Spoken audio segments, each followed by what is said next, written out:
बहुत खास है। क्यों सर, ये हमारे लिए चैप्टर क्यों खास है? क्योंकि इस चैप्टर से बहुत सारे क्वेश्चन हमारे पेपर में आते हैं और इस पूरे चैप्टर को ना हम आपके साथ में बहुत बेहतरीन तरीके से आज के सेशन में डिस्कस कर रहे हैं। क्या हो जो कि क्या हो जो कि द्रव हो, ठीक? ये क्या हो, द्रव हो, मैं उसको जल ही मान लेता हूं। और अगर इस जल में अगर आप HCl डालोगे, ध्यान से सुनना, इसमें आप क्या डालोगे, HCl यानी कि अम्ल कोई भी डालोगे तो वो अपने आयनों में टूट जाएगा। आपको रिजल्ट मिलेगा कि जो HCl होगा वो H+ आयन और Cl आयन में टूट जाएगा। सर यानी हमारे आर्यन साहब ने परिभाषा बनाई कि अम्ल वे पदार्थ होते हैं जो अम्ल वे पदार्थ होते हैं जो जलीय विलयन में वियोजित होकर के अर्थात टूट करके हाइड्रोजन आयन बनाते हैं। क्या? हाइड्रोजन आयन बनाते हैं, उन्हें हम अम्ल कहते हैं। अब कुछ अम्लों के नाम लिख लो, कुछ अम्लों के नाम लिख लो। जैसे जैसे अगर हम लोग बात करें तो हमारे पास HC और L, ठीक, इसको कहा जाता है हाइड्रोक्लोरिक अम्ल। बच्चों इसको क्या बोलते हैं? इसको कहा जाता है हाइड्रोक्लोरिक अम्ल। क्या बात समझ में आ गई? इसे क्या कहते हैं? हाइड्रोक्लोरिक अम्ल। अगर ये बात करें इसकी तो इसे क्या कहते हैं? H2SO4। इसे क्या कहा जाता है? इसे कहा जाता है सल्फ्यूरिक अम्ल। प्लीज मेरे बच्चों ये बातें नोट कर लेना, इसे कहा जाता है सल्फ्यूरिक अम्ल। तो हम हाइड्रोक्लोरिक अम्ल भी समझ गए और हम सल्फ्यूरिक अम्ल भी समझ गए। ठीक है बच्चों, हम सल्फ्यूरिक अम्ल भी समझ गए और हम हाइड्रोक्लोरिक अम्ल भी समझ गए।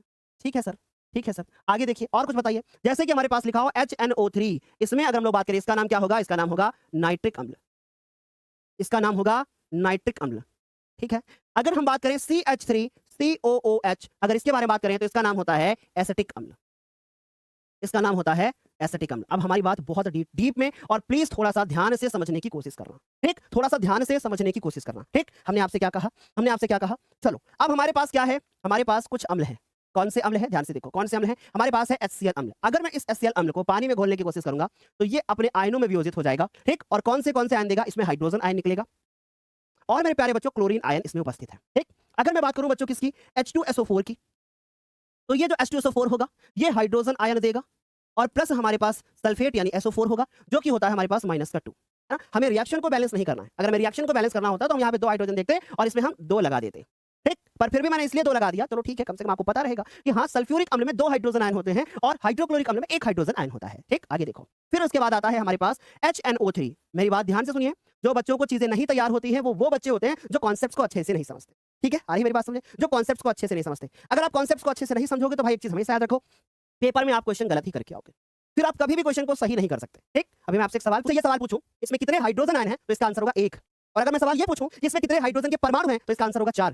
सर मैं मेरे प्यारे बच्चों 4 वाले आयन बताने वाले हैं? ध्यान से सुनो, मैंने क्या कहा? अगर मैं आपसे पूछूं कि इसमें हाइड्रोजन परमाणु कितने हैं तो आंसर होगा कितना? 4, ठीक? और अगर मैं पूछूं इसमें हाइड्रोजन आयन कितने हैं, ठीक, तो इसका आंसर होगा आंसर इसका 1। ये नोट कर लेना, ठीक? अब देखो जरा ध्यान से, जब ये वियोजित होगा पानी में डाल करके तो CH3COO- और प्लस ये टूटता है हाइड्रोजन आयन में, तो इसे कहते हैं एसीटेट आयन। अगर नहीं पता है तो इसका नाम लिख लेना, नहीं पता है तो इसे क्या लिख लेना? एसीटेट आयन, ठीक? ये बात सारे बच्चों को समझ में आ गई। तो इस तरीके से हमने जो चारों अम्ल के नाम बताए थे, हाइड्रोक्लोरिक अम्ल और सल्फ्यूरिक अम्ल, नाइट्रिक अम्ल और एसिटिक अम्ल, मैंने इन सबको क्या कर दिया? हाइड्रोक्लोरिक, सल्फ्यूरिक, नाइट्रिक, एसिटिक चारों लिख दिया। अब देखो जरा ध्यान से, मैंने क्या कहा? क्षारक क्या होते हैं? वे पदार्थ होते हैं जिनको हम अगर पानी में घोलने की कोशिश करेंगे तो वो हमें क्या देंगे? वो हमें OH आयन देंगे, जिसको हम क्या बोलेंगे? हाइड्रोक्साइड। यानी क्षारक को देख करके पहचान लोगे कि उनके पीछे OH लगा होगा। जैसे एग्जांपल सर जैसे एग्जांपल बताओ, आपने इसमें बताया तो इसमें भी बताओ। चलो देखो, हमने लिखा NaOH, इसका नाम होता है सोडियम, इसका नाम होता है सोडियम हाइड्रोक्साइड। इसका नाम क्या होता है? Sodium hydroxide. क्लियर, ठीक? अब बच्चों हमने क्या लिखा? जैसे मैंने लिखा KOH, है ना? तो इसका नाम होता है पोटेशियम। क्या लिखते हैं? पोटेशियम, और OH लगा दिया पीछे तो क्या हो जाएगा? हाइड्रोक्साइड। क्या हो जाएगा? पोटेशियम, और क्या हो जाएगा? हाइड्रोक्साइड। क्लियर हो गया, ठीक? ये बात सभी को समझ में आ गई। सोडियम हाइड्रोक्साइड, पोटेशियम हाइड्रोक्साइड, ये क्या हो गया? कैल्शियम हाइड्रोक्साइड, बुझा हुआ चूना। इसका नाम क्या होता है? कैल्शियम और हाइड्रोक्साइड, ठीक? नोट कर लिया? तो ये हमने कुछ एग्जांपल्स लिख दिए। अब चलो मैं इनकी आपको वियोजन क्रिया भी करके दिखा दूं। क्या यहां तक सभी को समझ में आ गया? ठीक? अब आ जाओ इधर ध्यान से सुनो, मैंने क्या कहा? पहला हमारे पास है क्षारक। क्या है क्षारक? क्षारक में हमारे पास पहले है क्या? NaOH। मैं NaOH में जो A बनाऊंगा वो छोटा बनाऊंगा, O बनाऊंगा बड़ा बनाऊंगा। जब मैं इसको वियोजित करूंगा तो क्या होगा? Na+ आयन ऊपर जाएगा और OH- आयन ऐसे लिखा जाएगा, Na और OH-। मुझे लगता है यहां तक आराम से समझ में बच्चों को आ रही होगी बात, ठीक? क्लियर? फिर उसके बाद ये आएगा हमारे पास KOH, ठीक? ध्यान से सुन लो, KOH K+ हो जाएगा हमारे पास और प्लस OH- हो जाएगा। क्लियर है? यहां तक सभी को समझ में आया? फिर हम क्या बात करेंगे? CaOH का होल ट्वाइस, यानी कि कैल्शियम होगा इसमें और क्या होगा? कैल्शियम होगा इसमें, है ना? और कैल्शियम के साथ में क्या होगा? फिर उसके बाद होगा OH आयन हमारे पास 2 बार है इसलिए आगे 2 लगा देंगे, ठीक? तो इस तरीके से हमारा जो है वो कंप्लीट हो गया, ठीक? क्या यहां तक सारे बच्चों को समझ में आ गया? सर मेरा नाम क्यों नहीं लेते हो आप? बेटा मैं यहाँ पे पढ़ाने आया हूँ, ठीक है? अगर आपको नाम लेना है तो कृपया, बहुत सारी यूट्यूब पे क्लास चलती है जहाँ टीचर आपका नाम लेकर के आपको इंप्रेस करने के चक्कर में नाम ले लेकर के समय की बर्बादी करते हैं और फिर आप वहां जा सकते हैं, ठीक? अगर आपको वास्तव में पढ़ाई करनी है तो आप ज्ञान दें, ठीक? हाँ, मैं तो भाई देखो सीधी बात बोलता हूँ। अगर आपको बुरा लगे तो कोई बात नहीं, लेकिन सच्चाई यही है कि हम किसी प्लेटफॉर्म पे पढ़ने जाते हैं और हमारा काम सिर्फ पढ़ने तक होना है, ठीक है? बोलो क्या क्लियर है? यहाँ तक आराम से समझ में आ गया सारे बच्चों को? वाह क्या बात है, बहुत बढ़िया, ठीक है? आगे चलो, चलिए अगले सवाल पे चलते हैं। अब हमारे पास आता है क्या? एक बहुत प्यारा सा सवाल, और ये सवाल हमारे लिए इंपॉर्टेंट है क्योंकि यहीं से हमारा एक MCQ बनता है। अब बच्चों को ये नहीं पता है कि क्षार और क्षारक क्या ये दोनों एक ही चीज हैं या इनमें कोई अंतर होता है? क्या पता है आपको कि क्षार क्या होता है और क्षारक क्या होता है? चलो मैं आपको समझाने की कोशिश करता हूँ, ठीक? समझना। मैंने कहा कि एक बर्तन लिया हमने ऐसे, ठीक, ये हमने एक बर्तन लिया, इस बर्तन में हमने क्या भरा, इसमें हमने भर दिया क्या, इसमें हमने भर दिया जल। क्लियर? अब मैंने क्या किया, मैंने इसमें डाला क्या, क्षारक। मैंने इसमें क्या डाला, मैंने इसमें डाला क्षारक, और ये क्षारक जब मैंने इसमें डाला तो ये क्षारक जो था वो क्या हो गया, घुल गया। मैंने क्या कहा, जब मैंने इसमें क्षारक डाला तो जो ये क्षारक था वो इसमें क्या हो गया, घुल गया। इसका मतलब वे क्षारक जो जल में घुलते हैं जब उनको, तो वो घुल जाते हैं, उनको हम क्या बोलते हैं, क्षार बोलते हैं। ठीक, यानी जब मैं देखा तो ये रिजल्ट क्या निकला मेरे को, रिजल्ट मिला भाई मुझे क्या, कि ये जो क्षारक था, ये क्षारक क्या हो गया, जल में क्या हो गया, घुल गया, है ना? जल में क्या हो गया, घुल गया। अगर ये क्षारक जल में घुल जाएगा, अगर क्षारक जल में घुल गया तो मैं इसको क्या बोलूंगा, मैं इसको बोलूंगा क्षारक तो है ही, साथ में क्षार भी है ना? क्षारक तो है ही, साथ में क्षार भी है। इसका मतलब अगर क्षारक जल में घुला तो मैं उसको क्षार बोलूंगा। सीधी बात, क्लियर है? यानी कि वे क्षारक जो जल में घुल जाते हैं उनको हम लोग क्षार बोलते हैं। इसका मतलब ये हुआ कि जितने क्षार हैं वे सब क्षारक से ही मिलते हैं, है ना? यानी कि हमने देखा कि जो क्षारक था उसने क्षार बनाया, इसका मतलब जो क्षार मिलेगा वो क्षारक जरूर होगा। ठीक, तो हमने कहा कि अर्थात जो सभी जो क्षार मिलते हैं वो क्षारक होते हैं, लेकिन जो सभी क्षारक है क्या वो सारे पानी में घुल जाते हैं? नहीं, इसका मतलब जो सभी क्षारक होते हैं वो क्षार नहीं होते। ये बात हमसे पूछी जाती है पेपर में, यहीं से क्वेश्चन बनता है। बोलो क्या समझ में आया? एक बार फटाफट से बता दो, क्या यहाँ तक सारे बच्चों को समझ में आ गया? सर आपका नाम क्या है? मेरा नाम है शिवम द्विवेदी। यही वाला आइटम एक बार और देना मैम, ठीक है? थोड़ी देर बाद यहाँ तक सारे बच्चों को समझ में आ गया ना? क्लियर है? विलय मतलब होता है घुल जाना। ठीक, नीले लिटमस पेपर को क्या कर देते हैं, लाल कर देते हैं। अम्लों की प्रकृति कैसी होती है? संक्षारक। संक्षारक का मतलब समझते हो, नष्ट करने वाली, जैसे कि कपड़े लकड़ी को जला के नष्ट करते हैं। अम्लों का उपयोग कहाँ करते हैं? बैटरी बनाने में करते हैं, प्लास्टिक में काम आता है, खाद बनाई जाती है उसमें डाला जाता है अम्ल, सोना चांदी जब साफ करना होता है उसमें अम्ल आता है काम, लोहे की चादरों को साफ करते हैं तो उसमें अम्ल काम आता है, और जब विस्फोटक बनाते हैं तो उसमें अम्ल काम आता है। तो ये उपयोग भी बता दिया और ये भौतिक गुणधर्म बता दिया। ठीक, इसी तरीके से अब क्षारकों के बारे में बात करते हैं। क्षारक के भौतिक गुणधर्म, क्षारकों का स्वाद तीखा होता है या कहो कि कड़वा होता है। ये लाल लिटमस पेपर को क्या करते हैं? नीला कर देते हैं। ये साबुन के तरीके से चिकने होते हैं, जैसे साबुन चिकना होता है ना वैसे अम्लों के तरीके से ये भी संक्षारक प्रकृति होते हैं, ये भी कपड़े को नष्ट कर सकते हैं। जैसे अगर बहुत ज्यादा साबुन को कपड़े में लगाओगे तो कपड़ा खराब हो सकता है। ठीक, इसका उपयोग कहाँ होता है? साबुन को बनाने में करते हैं। एक दूसरा काम इसका झाग युक्त पेय पदार्थ बनाने में, यानी बहुत कुछ ऐसे पदार्थ होते हैं जिनको पीते हैं जैसे सोडा, है ना? अब उसमें क्या होता है भैया, हाइड्रोक्साइड आयन मिलेगा आपको। ठीक, तो आपको झाग युक्त पेय पदार्थ बनाने में आपको ये मिलेगा क्या, आपका क्षारक। अब हमारे पास मेन टॉपिक स्टार्ट होता है यहाँ से फिर से, जो कि हमारे पेपर के लिए क्या है, मोस्ट इंपॉर्टेंट है। और जो अब मैं ये बताने जा रहा हूँ ये 2000 बच्चों 19 में आया, 2020 में आया, 2022 में आया, 2023 में आया, 2025 में आया। ये जो सवाल आप यहाँ स्क्रीन पे देखने जा रहे हो आप, ये सवाल बहुत इंपॉर्टेंट है। पेपर में क्वेश्चन कैसे आएगा? पेपर में क्वेश्चन आएगा कि जब अम्ल जो होते हैं, जब वे धातुओं से क्रिया करते हैं तो क्या बनाते हैं? ऐसा सवाल पेपर में पूछा जाएगा। ठीक, अरे मेरी बात सुनिए, तो ध्यान से सुनना। सर हम बहुत अच्छे से इस बात को समझ गए कि अगर हमारे पास किसी भी प्रकार का कोई अम्ल हुआ, अगर किसी प्रकार का कोई अम्ल हुआ और जब उस अम्ल को मैं धातु के साथ रिएक्शन कराऊंगा, या चाहो तो एक काम और कर सकते हो कि अम्ल को पीछे लिख दो, धातु को आगे लिख दो, ऐसा भी हो सकता है। ठीक, यानी मैं क्या कर दूं बच्चों, ये क्या हो गया है भाई, ये क्या हो गया है? अगर मैं क्या कर दूं बच्चों, अगर मैं अम्ल ले लूं और मैं इसकी रिएक्शन किससे करा दूं? मैं इसकी रिएक्शन धातु से करा दूं। ठीक, और धातु में मैं किससे रिएक्शन करा दूं? अम्ल के साथ में रिएक्शन करा दूं। तो जैसे ही धातु अम्ल के साथ में रिएक्शन करेगी तो क्या बना देगी? बहुत ध्यान से समझना, वो धातु का लवण बना देगी, है ना? क्या बना देगी? उसी धातु का लवण बना देगी और साथ में आपकी गैस बना देगी। और उस गैस को हम क्या बोलेंगे? उस गैस को हम बोलेंगे हाइड्रोजन गैस।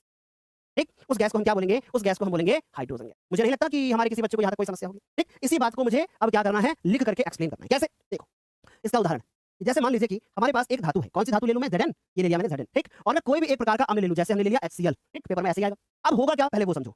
ये धातु जो आपको यहाँ दिख रही है ये क्या है? एक प्रकार की जिंक धातु है। ठीक, और ये क्या दिख रहा है? यह एक प्रकार का अम्ल है। कौन सा अम्ल है? हाइड्रोक्लोरिक अम्ल है। अब क्या होगा, पहले वो समझो। बना देगा Zn का परमाणु जब Cl के परमाणु के साथ मिलेगा तो ZnCl2 बना देगा, और फिर क्या होगा, जो H था वो अब हाइड्रोजन गैस बना देगा। ये क्या है? ये बन गया है जिंक क्लोराइड, जो कि इस धातु का क्या है? लवण है। चलो इसके बाद मैं आपसे एक सवाल पूछूंगा, ठीक, देखता हूं बता पाओगे कि नहीं। ये क्या हो गई? Hydrogen gas. और फिर मैंने एक काम किया, इस हाइड्रोजन गैस के बगल में ऐसे एरो लगा दिया। ये जो एरो मैंने ऊपर की तरफ लगाया, इसका मतलब क्या है? इसका मतलब ये है कि जो हाइड्रोजन है वो हमारी गैसीय अवस्था में है। क्या यहाँ तक सभी बच्चों को समझ में आया? हाइड्रोजन कैसी है? गैसीय अवस्था में। क्लियर हो गई बात? चलो, तो ये बात सारे बच्चों को समझ में आ गई। ठीक, हमारे पास दूसरा, जो कि हमारे पास क्या है, धातु कार्बोनेटों से क्रिया। ठीक, पहले ये समझते हैं हम लोग कि धातु कार्बोनेट क्या होता है। पहले ये समझते हैं कि धातु कार्बोनेट क्या होता है। मैं अपने 9th क्लास के बच्चों को अभी से ट्रेन कर रहा हूँ। ठीक, मैं आपको सच बता रहा हूँ, हमारे 9th क्लास के बैच में बच्चे इतना ट्रेन होकर के निकल रहे हैं, कि अगली बार जब वो आ जाएंगे क्लास 10th में, उनको पहले से पता होगा धातु कार्बोनेट क्या होता है, उनको पहले से पता होगा पीएच क्या होता है, उनको पहले से पता होगा कि परमाणु, आयन और यौगिक इन सब में क्या अंतर होते हैं। क्योंकि 9th क्लास के बैच में जो बच्चे हैं ना, एकदम सॉलिड बच्चे एकदम। ठीक, तो आप लोग अगर 9th में भी हमसे पढ़े होते तो और मजा आता बच्चों आप लोगों को, पर कोई बात नहीं, अभी भी टाइम है ना सुधर जाने का। चलो देखो, धातु कार्बोनेट, अगर मैं कोई भी एक धातु ले लूं, जैसे फॉर एग्जांपल हमने एक धातु ले ली सोडियम। ठीक, और ये हमने ले लिया सोडियम, कार्बोनेट हमने ले लिया क्या? CO3-2 होता है। ये बात तो क्लियर हो गई होगी। ठीक, यहाँ तक तो समझ में आ रहा होगा। अब हमने इसको जब देखा, सूत्र बनाने की कोशिश करी, तो बच्चों ये क्या हो गया? ये बन गया धातु का कार्बोनेट। ये हमारा हो गया धातु का। क्लियर हो गई बात समझ में? यानी जब हम क्या करते हैं, ध्यान से समझना, मैं ऊपर वाला बाद में लिखूंगा अभी। मैंने क्या कहा, मैं क्या करता हूं, मैं किसी एक धातु के कार्बोनेट को लेता हूं, जैसे हमने लिखा Na2 और फिर हमने लिखा क्या? CO3। ये क्या लिखा? NO2CO3। अब मैं क्या कर दूं बच्चों, अब मैं क्या कर दूं, मैं इसकी रिएक्शन करा दूं किससे? किसी एक अम्ल से, यानी कि HC और L से। फिर देखता हूं क्या बनेगा। Let's start. देखो क्या बनता है। ये जो Na देख रहे हो आप यहाँ पे, ये Na अपने आयन में टूटेगा। ठीक, समझने की कोशिश करना। कार्बोनेट अपने आयन में टूटेगा, CO3-2 में टूटेगा, समझते जाओ। फिर H अपने आयन में टूटेगा और Cl अपने आयन में टूटेगा। प्लीज बच्चों ध्यान से समझना, ठीक है, अच्छे से समझना। अब क्या होगा, और एक बात बहुत ध्यान से सुनो, अगर आज की क्लास में संख्या कम हुई, मैं अगले दिन से कोई भी कॉन्सेप्चुअल सेशन लेकर यूट्यूब पे आऊंगा ही नहीं। अगर आप इसकी रिस्पेक्ट नहीं समझो, मैं पक्का बोल रहा हूँ, नहीं आऊंगा। और हमारा ना मतलब फिर ना हो जाएगा अगर आज कॉन्सेप्चुअल सेशन में आप लोग ध्यान से नहीं पढ़ोगे तो। मैंने एक चीज़ बहुत अच्छे से नोटिस की है कि जब कोई भी मास्टर आपसे बहुत ज़्यादा बातें करता रहता है, हमेशा प्यार से बातें करता रहता है, तो आपको बहुत अच्छा लगता है। लेकिन जब आपका मास्टर कोई आपको डीप में, कॉन्सेप्ट के साथ में, डिटेल में पढ़ाने की कोशिश करता है, तो तुम उससे कतराते हो। तुम्हें अभी इन सब चीज़ों की वैल्यू समझ में नहीं आ रही है, ठीक? अगर मैं पहले से रिएक्शन लिख करके लाता और सामने खड़ा रहता, मस्ती मज़ाक करता और यहाँ पे टिक मारता, तो आप बहुत खुश हो। लेकिन मैं एक केवल हेडिंग डाल करके या अपने बच्चों को लिख करके बताऊँगा, ठीक? उसमें तुम भागते हो। समझ रहे हो? क्लियर? सब देखो। तो हमने क्या कहा? अब हमने क्या कहा? हमने क्या कहा? हमने कहा कि अगर मैं सोडियम को इस क्लोरीन के साथ में लेकर के मैं जाऊँगा, ठीक? तो मैं क्या बनेगा? हमारे पास क्या बनेगा? NaCl। ठीक? क्या बनेगा बच्चों? NaCl बनेगा। फिर उसके बाद जब HCO3 के साथ में आएगा, तो क्या बनेगा? H2CO3 बना के देखो, क्या बनेगा? H+1 होगा और CO3-2 होगा, ठीक? अब इससे क्या बनेगा? H2CO3। H2CO3 जो होता है, वह एक प्रकार का कैसा अम्ल होता है? कार्बोनिक अम्ल होता है। क्लियर है? इसको क्या बोलते हैं हम? कार्बोनिक अम्ल, ठीक? अब ये जो कार्बोनिक अम्ल होता है, यह एक प्रकार का अस्थायी अम्ल होता है। मैं कोई भी कमी नहीं छोड़ूंगा आज। और अगले लेक्चर के लिए तरस जाओगे, तो ध्यान रखो। ये क्या है? हमारे पास कार्बोनिक अम्ल है और जो ये कार्बोनिक अम्ल होता है, ये क्या होता है? यह एक प्रकार का ऐसा अम्ल होता है जो अस्थायी होता है। अब सर ये अस्थायी क्यों होता है? ये इसलिए अस्थायी होता है क्योंकि ये अपने आयनों में टूटने की बार-बार कोशिश करता है। फिर ये कार्बोनिक अम्ल 2 पार्ट में टूट जाता है और एक पार्ट इसका होता है जल और दूसरा पार्ट होता है इसका कार्बन डाइऑक्साइड। क्लियर हो गई बात? यहाँ तक समझ में आ गई? समझ में आ गई बात? हमने क्या कहा कि अब क्या होगा कि ये दोनों मिलकर के क्या बनाएंगे? H2O और CO2, यानी ये दोनों मिलकर के क्या बनाएंगे? H2O और क्या बनाएंगे? CO2। ये बात सारे बच्चों को समझ में आ गई, ठीक? यहाँ तक डिटेल में समझ में आ रहा होगा? ठीक, यहाँ तक क्या आ रहा होगा? डिटेल में समझ में आ रहा होगा, ठीक? आ रही बात समझ में? क्लियर है? सारे बच्चों को समझ आ गया? अच्छा, अब देखो ये क्या है? ये है सोडियम कार्बोनेट, यानी कि सोडियम धातु का एक क्या है? एक आपको कार्बोनेट दिख रहा है, ठीक? जिसको हम बोलेंगे सोडियम कार्बोनेट। ये क्या है? ये है हमारे पास हाइड्रोक्लोरिक अम्ल। ये क्या है? ये है बच्चों हमारे पास क्या? Sodium chloride. ये क्या है? यह है हमारे पास सोडियम क्लोराइड। ये क्या है? या बहुत अच्छे से जानते हो कि ये है जल। ये क्या है? ये है हमारे पास कार्बन डाई और फिर बच्चों क्या बोलेंगे इसको? ऑक्साइड, ठीक? तो ये बात सारे बच्चों को डिटेल में समझ में आ रही होगी, ठीक है? आगे चलो बच्चों, ध्यान से देखो। तो मैंने क्या पाया? मैंने क्या पाया? मैंने एक छोटी सी चीज़ पाई, क्या? कि जब हम सोडियम कार्बोनेट लेते हैं, जब हम सोडियम कार्बोनेट लेते हैं बच्चों, तो सोडियम कार्बोनेट लेने के बाद या सॉरी कोई भी हम धातु कार्बोनेट लेते हैं, क्योंकि ये तो बता ही चुके हैं, है ना? हमें बॉक्स वाली चीजें लिखनी है। जब हम कोई धातु कार्बोनेट लेते हैं बेटा, तो धातु कार्बोनेट लेने के बाद क्या होता है? जब मैं उसकी रिएक्शन किसके साथ कराऊंगा? मैं उसकी रिएक्शन अम्ल के साथ कराता हूं, तो मुझे क्या प्राप्त होता है? मुझे क्या प्राप्त होता है? उसी धातु का, जो धातु होगी उसी धातु का एक लवण प्राप्त हो जाता है। क्या प्राप्त हो जाता है? उसी धातु का एक लवण हमको प्राप्त हो जाता है, ठीक? क्लियर होगी बात? और हमको क्या मिलता है? प्लस हमको मिलता है जल, ठीक है? प्लस हमको मिलता है जल और क्या हमको मिल जाता है? और हमको मिलता है कार्बन डाइऑक्साइड। और क्या मिलता है? Carbon dioxide. तो इसको साफ करता हूं, ठीक? और क्या मिलता है हमको? और हमको मिलता है कार्बन डाइऑक्साइड। जगह नहीं है तो मैं सिर्फ ऐसे लिख देता हूं, ठीक? तो ये हमारे पास क्या आ गया? ये आ गया हमारा एक प्रकार का फ्लो चार्ट, जिसमें हमने देखा कि जब हम धातु कार्बोनेट की रिएक्शन अम्ल के साथ कराते हैं तो धातु का लवण बनता है, जल बनता है और कार्बन डाइऑक्साइड बनती है। क्या यहाँ तक सारे बच्चों को क्लियर हो गई बात? तो अगर मान लो इसके आगे थ्योरी लिखना भी हो तो कैसे लिखोगे कि धातु कार्बोनेट की क्रिया जब अम्ल के साथ कराते हैं तो धातु लवण बनता है, जल बनता है और कार्बन डाइऑक्साइड बनता है। क्या बच्चों को यहाँ तक समझ में आ गया? एक बार फटाफट से बता दो। एक बार फटाफट से बता दो, क्या यहाँ तक सभी को समझ में आ गया? एक बार फटाफट से बताइए। क्लियर? चलो, अम्ल की पहली रिएक्शन को एक बार कुछ बच्चे बोल रहे हैं, थोड़ा सा रिपीट कर दो। देख लो भाई, रिपीट करते हैं। ये हमारे पास क्या है? जिंक। जब क्लोराइड लेंगे तो जिंक क्लोराइड बनेगा और ये हमारे पास हाइड्रोजन। मैंने रिएक्शन को बैलेंस नहीं किया था, ठीक? तो भाई बैलेंस करने के लिए मैं यहाँ 2 लगा दूंगा बस, ठीक है? आगे बात समझ में? आगे चलूं? तो मैंने यहाँ पे 2 लगा दिया, बाकी पूरी रिएक्शन क्या है? हमारी बैलेंस है। आगे चलते हैं। यहाँ तक तो सारे बच्चों को समझ में आया होगा। अब मैं इसको बैलेंस करता हूँ। देखो, हमारे पास सोडियम कितने हैं? 2, इधर बच्चों सोडियम कितने हैं? 1, यानी मुझे इधर 2 लगाना पड़ेगा, ठीक? अच्छा ठीक है। अब क्लोरीन इधर कितने हो गए? 2, इधर मुझे 2 लगाना पड़ेगा, ठीक? समझ में आई बात? 2 सोडियम, 2 क्लोरीन, सोडियम और क्लोरीन बैलेंस। फिर देखो, अब मैं बात करता हूँ हाइड्रोजन की। हाइड्रोजन कितना? 2, इधर हाइड्रोजन कितना? 2, बैलेंस। कार्बन देखो, कार्बन 1, उधर कितना? 1, ये कार्बन नहीं है, ये क्लोरीन है, ठीक? फिर देखो ऑक्सीजन 3 और इधर कितना? 2 और 1, 3, यानी रिएक्शन क्या है? बैलेंस। बोलो क्या समझ में आ गई? इतनी बार एक एक बार फटाफट से बता दो, एक बार फटाफट से बता दो। क्या यहाँ तक सारे बच्चों को समझ में आ गया? क्लियर हो गया सभी को? आगे चलूं? हाँ, वेरी गुड। तो इस तरीके से ये रिएक्शन हमारी क्या हो गई? कंप्लीट हो गई। यहाँ तक सारे बच्चों को क्लियर? ठीक, चले आगे। Very good. आगे चलते हैं। हमारे पास तीसरा जो आता है रिएक्शन, वो क्या लिखा है? ध्यान से समझना। तीसरी रिएक्शन, धातु हाइड्रोजन कार्बोनेट से क्रिया। सर ये धातु हाइड्रोजन कार्बोनेट क्या होता है? पहले वो समझेंगे, ठीक? क्या समझेंगे? धातु हाइड्रोजन कार्बोनेट। तो चलो भाई, हमको ये क्या लेते हैं? धातु लेते हैं, ठीक? हमने धातु ले ली, फिर हम हाइड्रोजन कार्बोनेट लेते हैं, जो कि हमने 9th में भी पढ़ा था ऐसे, और मैं इससे एक फार्मूला बनाने की कोशिश करता हूं। क्या बनेगा? NaHCO3। ये क्या हो गया? धातु का हाइड्रोजन कार्बोनेट। ये क्या हो गया? धातु का हाइड्रोजन कार्बोनेट। ये बन गया बच्चों यहाँ तक, ठीक? ये हमने क्या बना दिया? धातु का हाइड्रोजन कार्बोनेट। अब इसमें क्या बनेगा? है ना, बड़ा सवाल है। इसमें क्या बनेगा? देखो, अगर मैं कोई भी एक धातु का हाइड्रोजन कार्बोनेट लूंगा, अगर मैं कोई भी एक धातु का हाइड्रोजन कार्बोनेट लूंगा, मैंने क्या लिया? धातु का हाइड्रोजन कार्बोनेट, और फिर मैंने बच्चों उस धातु के हाइड्रोजन कार्बोनेट को रिएक्शन कराना है किसके साथ? अम्ल के साथ रिएक्शन कराना है। ध्यान से देखो, क्या किया? धातु का हाइड्रोजन कार्बोनेट लिया, रिएक्शन किसके साथ करानी है? अम्ल के साथ में रिएक्शन करानी है, ठीक है? अब क्या होगा? इसमें भी वही चीज बनेगी, क्या? लवण। किसका लवण? उसी धातु का लवण, ठीक है? उसी धातु का लवण। फिर उसके बाद क्या बनेगा? उसके बाद बनेगा हमारे पास क्या? इसके बाद बनेगा बच्चों हमारे पास कार्बन डाइऑक्साइड, है ना? यहाँ बोल सकते हैं क्या? जल पहले बोल देता हूँ और कार्बन डाइऑक्साइड बाद में। अब इस बार मेरे पास जगह है यहाँ पे, तो मैं कार्बन डाई ऑक्साइड लिख लेता हूँ, ठीक? ये बात डिटेल में समझ में आ रही होगी बच्चों को। क्या कहा मैंने? अगर मेरे पास कोई भी एक धातु का हाइड्रोजन कार्बोनेट हुआ, अब इसका उदाहरण देखो। जैसे एग्जांपल में लेते हैं सोडियम हाइड्रोजन कार्बोनेट। या गया सोडियम, या गया हाइड्रोजन, फिर ये हो गया कार्बोनेट, ठीक? तो इसे क्या कहा मैंने? इसे मैंने कहा सोडियम, फिर मैंने कहा हाइड्रोजन और फिर मैंने कहा कार्बोनेट, ठीक? Sodium hydrogen carbonate. अगर मैं इसकी रिएक्शन किसके साथ करा दूं? मैं किसी भी एक अम्ल के साथ करा दूं, मेरा अम्ल कौन सा होगा? वही HCl, ठीक? अब क्या होगा? यही इंपॉर्टेंट है, यही हमारे हमारे उसमें दी भी गई है, ठीक? यही हमारे सिलेबस में पूछी जाती है, ठीक? तो हमारे पास ये क्या है? यह एक प्रकार का अम्ल है। क्या होगा? ध्यान से देखो, फिर ध्यान से समझना क्या होगा। ये सोडियम होगा, ठीक है सर, है ना? ये हाइड्रोजन कार्बोनेट टूटेगा, अपने आयन में टूटेगा, है ना? अम्ल में H अपने आयन में टूटेगा और Cl अपने आयन में टूटेगा, ठीक? समझना क्या होगा? ये सोडियम ना जब रिएक्शन करेगा किसके साथ में? क्लोरीन के साथ में, क्या बनेगा? Sodium chloride. क्या बनेगा? सोडियम क्लोराइड यानी NaCl। क्या बनेगा? Na और Cl, ठीक है? बच्चों को समझ में आया? फिर जब H इसके साथ में रिएक्शन करेगा, क्या बनेगा H2CO3, क्योंकि H दो बार है ना, क्या बनेगा H2CO3, और H2CO3 कार्बनिक अम्ल जो होता है वो टूट जाता है दो पार्ट में, जो कि अभी मैं पीछे समझाया भी है, तो वो देखो टूट करके बना है। ये क्या बना, ये बना हमारे पास सोडियम, है ना, पिछले में भी देखो ऐसी चीजें बनी है, ठीक। ये क्या बना, सोडियम क्लोराइड। ये क्या बना, ये बना हमारे पास जल। ये क्या बना, ये बना हमारे पास कार्बन, फिर बना डाई, और फिर बना हमारे पास क्या, ऑक्साइड, ठीक। तो इस तरीके से हमारा ये भी एक प्रकार का जो रिएक्शन था वो कंप्लीट हो गया। क्या यहाँ तक सारे बच्चों को समझ में आ गया, एक बार फटाफट से बताइएगा, अच्छे से समझ में आ गया, ठीक है, आराम से समझ में आ गया सारे बच्चों को, आगे चलो, यस वेरी गुड, बहुत बढ़िया। तो हमने देखा, हमने क्या देखा, हमने देखा मेरे प्यारे बच्चों कि अगर हम कोई भी धातु हाइड्रोजन कार्बोनेट लेते हैं और हम उसकी क्रिया किसी भी एक प्रकार के अम्ल से कराते हैं, किससे कराते हैं, अम्ल से कराते हैं, तो हमें उसी धातु का एक लवण प्राप्त हो जाता है और हमें जल प्राप्त हो जाता है और हमें कार्बन डाइऑक्साइड प्राप्त हो जाती है, ठीक। समझ में आ गई बात। चलो चौथा एग्जांपल। अब चौथा है हमारे पास धातु की ऑक्साइड से रिएक्शन करानी है। किससे रिएक्शन करानी है, धातु ऑक्साइड से रिएक्शन करानी है, ठीक। समझो धातु ऑक्साइड कैसे होगा वो समझते हैं। जैसे मैंने कोई भी एक धातु ले ली, है ना, जैसे मैंने धातु ले ली कैल्शियम, ठीक है ना, और फिर उसके बाद मैं उसको ऐसे लिख दूंगा, ऑक्साइड ले लेता हूं O, फिर उसके बाद -2 कर देता हूं, इससे जो बनेगा वो क्या बनेगा, वो बनेगा कैल्शियम ऑक्साइड। ये क्या होगा बताओ, ये एक धातु का ऑक्साइड होगा। क्या होगा, एक धातु का ऑक्साइड होगा, जिसको हम क्या बोलेंगे CaO, है ना। ये कैल्शियम ऑक्साइड है। किस धातु का ऑक्साइड है, कैल्शियम धातु में। थोड़ा सा पीने के लिए कुछ लीजिएगा, ठीक है। तो ये आ गया क्या बच्चों हमारे पास, कैल्शियम ऑक्साइड। मैंने क्या कहा, मैंने कहा अगर मैं किसी भी एक धातु का ऑक्साइड लेता हूं, क्या लेता हूं, किसी भी एक धातु का ऑक्साइड लेता हूं, ठीक है बच्चों, फिर मैं क्या करता हूं, फिर मैं कोई एक अम्ल लेता हूं बच्चों, ठीक, और मैं उसकी रिएक्शन कराता हूं और फिर मैं देखूंगा कि हमें क्या प्राप्त हो जाता है, ठीक है। मैम प्लीज पानी पीने के लिए दीजिए, क्या सुन रही है, मुझे आप कुछ मोटिवेशनल लिख करके दे रही है क्या, क्यों भाई बताइएगा, क्लियर। तो अब क्या बनेगा, इससे ध्यान से सुनना, ठीक। दीजिए भाई बच्चों को थोड़ा सा कुछ सुनाए भाई हम, ठीक, यहाँ तक बताइएगा। तो हमने धातु ऑक्साइड लिया, समझाते पहले इसको उदाहरण लिख करके। जैसे मैं अभी वहां पर बना चुका हूं धातु का ऑक्साइड, जो कि हमारे पास कैल्शियम ऑक्साइड, मैं उसकी रिएक्शन किससे कराऊंगा, HCl से कराऊंगा, ठीक। अब देखो क्या होगा, मैं रिएक्शन को रटा नहीं रहा हूं, आपको बिल्कुल डिटेल में समझा रहा हूं, ठीक बच्चों, ध्यान से देखो क्या होगा।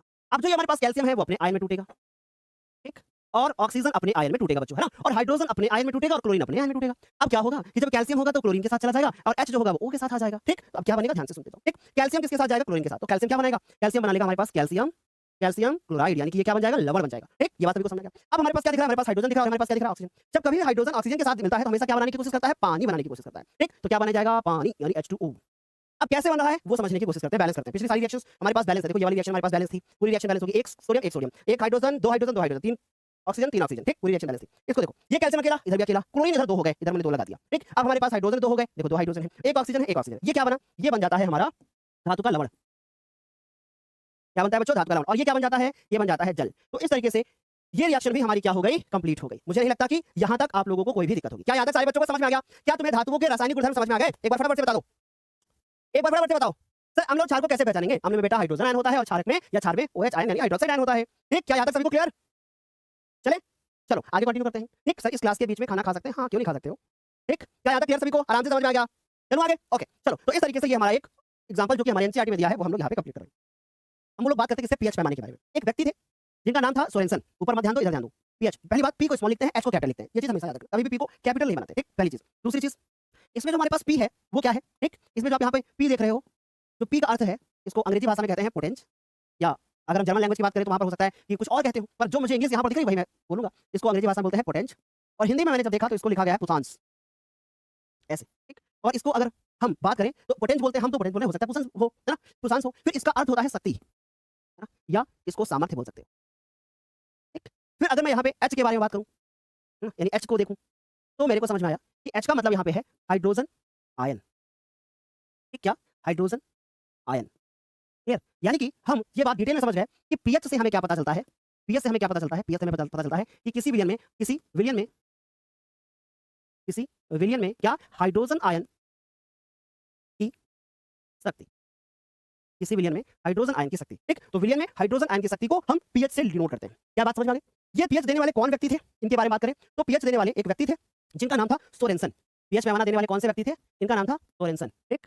इन्होंने एक स्केल बनाई थी और उस स्केल में इन्होंने कुछ नंबर्स डाले थे, अभी आगे डिटेल में हम बात करेंगे, ठीक। ध्यान से देखो, तो पीएच स्केल या पीएच पैमाना यानी किसी विलयन में उपस्थित हाइड्रोजन आयन सांद्रता ज्ञात करने के लिए एक व्यक्ति थे जिनका नाम था सोरेनसन। इन्होंने एक पैमाना विकसित किया जिसको हम लोग पीएच पैमाना कहते हैं, ठीक। अच्छा, ये जो पोटेंस या पुसांस आप देख रहे हो, ये कौन सी भाषा का शब्द है, तो ये जर्मन भाषा का शब्द है, यानी कि ये कौन सी भाषा है, ये जर्मनी की भाषा है, जर्मन भाषा, ठीक। ये बात सारे बच्चों को समझ आ गई। यानी पीएच क्या है, पीएच का अर्थ है किसी विलयन में उपस्थित हाइड्रोजन आयन की शक्ति, ये बात सारे बच्चों को क्लियर। पी का अर्थ है यहाँ पे पोटेंस, जो कि हम लोग शक्ति बोलते हैं इसको हिंदी में। एच का अर्थ है हमारे पास हाइड्रोजन आयन, और ये बात आप डिटेल में समझ रहे होंगे, ठीक है। क्या यहाँ तक क्लियर है, आगे देखो, अब आगे बढ़ते हैं। अब इन्होंने जो पैमाना बनाया था उसमें इन्होंने क्या किया था, ध्यान से देखो, इन्होंने इसमें नंबर्स डाले थे, ठीक। इन्होंने इसमें क्या किया था, नंबर्स डाले थे। इन्होंने कहा मेरे प्यारे बच्चों कि अगर हम 7 देख रहे हैं और 7 पे हैं तो हम लोग कैसे हैं, हमारे पास जो विलयन होगा वो न्यूट्रल होगा। और न्यूट्रल का अर्थ यहाँ पे क्या है, न्यूट्रल का अर्थ है हमारे पास क्या, उदासीन। यानी अगर किसी विलयन का पीएच मान कितना है, 7 है, तो वो विलयन क्या है, उदासीन है। फिर इन्होंने बताया कि अगर किसी विलयन का पीएच मान जो है वो क्या है हमारे पास 7 से कम है, तो वो विलयन कैसा होगा, वो विलयन कैसा होगा, वो विलयन होगा हमारे पास अम्लीय, यानी 7 से कम आएंगे तो अम्लीय। और अगर कोई भी विलयन हमारे पास कैसा है, एल्कलाइन है अर्थात क्षारीय है, या हम लोग बेस भी बोलते हैं उसको, तो इसमें हमारा विलयन कैसा होगा, क्षारीय होगा, अगर पीएच मान 7 से क्या होता है, ज्यादा होता है।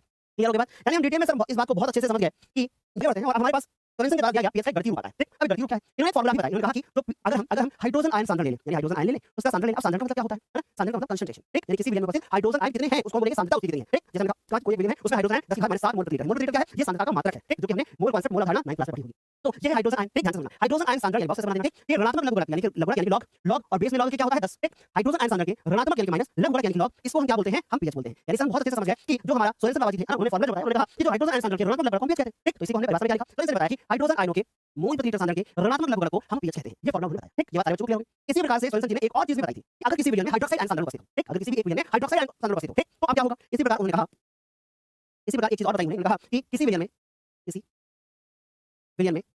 हाइड्रोक्साइड आयन, किसी विलयन में हाइड्रोक्साइड आयन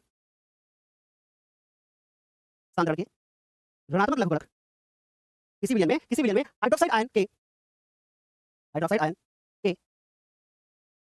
मोल प्रति लीटर सांद्रण के ऋणात्मक लघुगणक को, के ऋणात्मक लघुगणक को हम पीओएच कहते हैं। यानी कि पावर ऑफ हाइड्रोक्साइड आयन।